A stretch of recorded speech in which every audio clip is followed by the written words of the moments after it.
est augmenté. On se retrouve à 19h30 après l'actualité de votre région.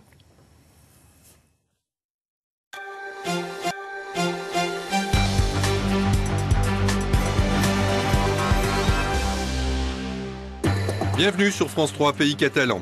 Attention danger, beaucoup d'amateurs se risquent à plonger dans le gouffre d'Estramar, près de Sals-le-Château. Il est médaille d'or du concours Lépine 2011. Jacques Bristiel a inventé un joint marine qui résout les problèmes d'étanchéité sur les bateaux. Et puis rencontre Aïch entre Daniel Tosi et le peintre Josep Puig-Martí qui a interprété sur toile l'œuvre du compositeur. C'est ici à Sals-le-Château et plus précisément au gouffre d'Estramar, très fréquenté par les plongeurs et spéléologues, qu'un nouvel accident a eu lieu hier après-midi, fort heureusement sans gravité.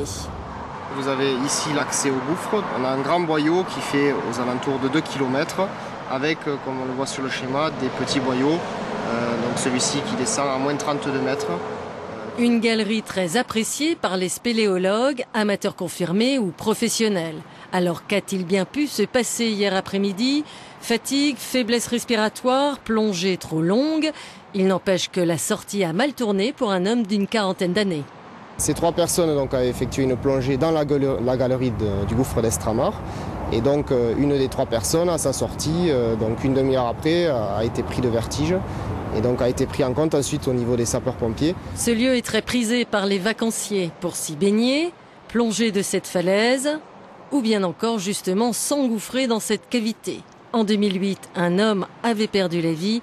Les autorités avaient alors pris des mesures de précaution pour prévenir les usagers des dangers de ce lieu privé.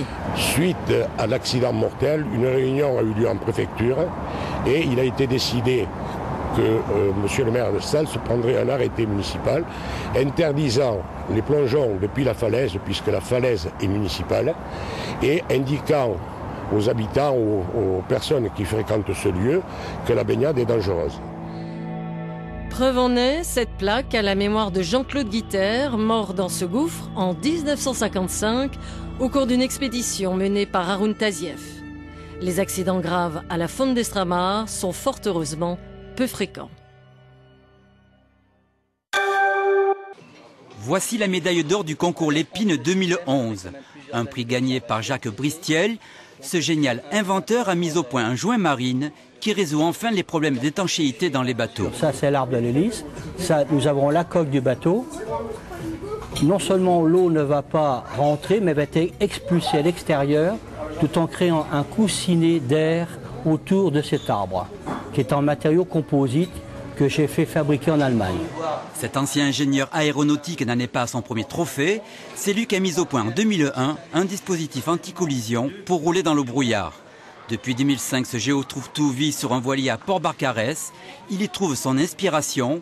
Sa dernière trouvaille, un moteur révolutionnaire avec un ingénieux dispositif énergétique.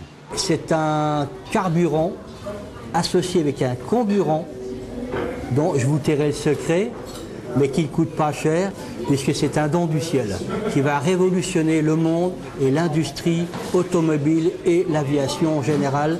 Je ne peux pas vous en dire plus pour l'instant.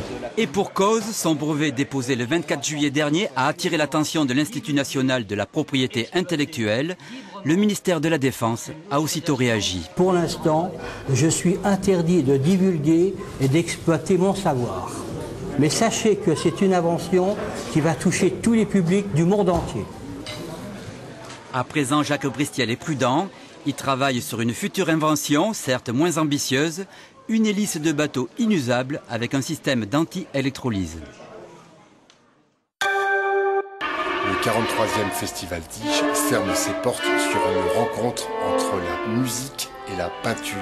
Une œuvre de Daniel Tosi, illustrée par le peintre Josep Puig-Martí.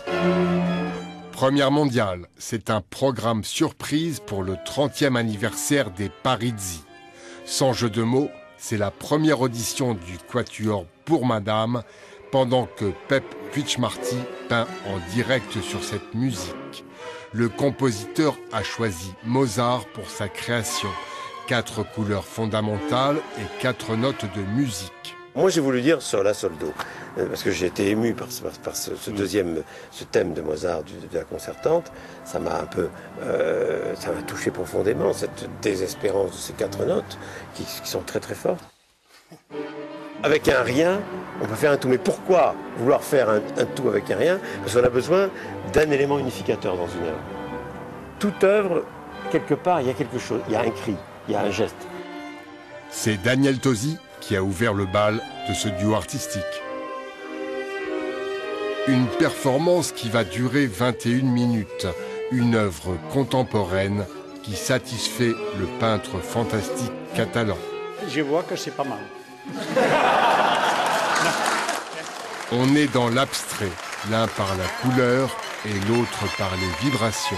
Jamais on peut coller la peinture avec la musique. La musique, c'est une chose complètement abstraite. Et la peinture, le moment que tu fais un tâche, il reste déjà là, tout le monde le voit. Par la musique, tu fais un ton, ça part tout de suite. La musique et la peinture contemporaine se rapprochent et arrivent à trouver